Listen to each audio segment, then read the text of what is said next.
គាត់មានកន្លែងខួរទៅវិញគាត់អឺតបាញ់នោះគាត់បញ្ហាដែរអ្នកគ្នាចាអឺតបាញ់នោះជួយគ្នាវិញអឺតបាញ់នោះជួយគ្នាវិញអញ្ចឹងណាចាតាអូខេចាឥឡូវនេះបានឃើញគ្នាបានដែរចាជាមួយនឹងសមាជិករបស់ខាងគីមចា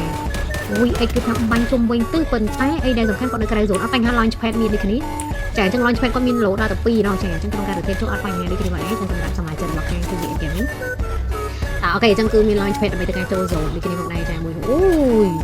ចាអូខេចាស្ទាត់ជំនាញខ្លាំងមែនទែនហោះឡើងលើដបប៉ោះចយម៉ែចូលបែបបាញ់យកបណ្ដោយជុំ surprise គេ surprise វិញដួលពីរបាទហើយដាក់តកមួយជាមួយនឹង Eagle នេះគ្នាបាននៅសល់ KM King ដាក់តកដើម្បីទៅការជួយគ្នាដូចគ្នាចាបដាច់គ្នាបានដូចគ្នាជាមួយនឹង RTM កណ្ដាលនេះឡើងបាញ់ពីខាងលើចូលខាងក្នុងដាក់ដួលមួយទៀតដូចគ្នាបានហើយជាមួយនឹងសមាជិករបស់ខាង King AS ជួយបាញ់គ្មានត្រាបណ្ដោយ VX មកបាញ់ VX SL មកដាក់ SL ទៀតជុំដួលពីរបាទហើយចូលក្រុមឆាត់ជួយគ្នាសិនអកាលបោហោងទ្វាមកពីណាពីនោះបានម៉ែផ្ទះនេះពួយចាប់ដល់ពួយ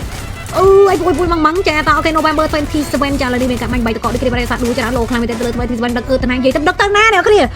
ម៉ែអត់ចេញបោកបាញ់បោកបាញ់ជួយម៉ែដល់គ្នាអាផ្ទះហ្នឹងវាពួយច្រើនណាស់គ្នា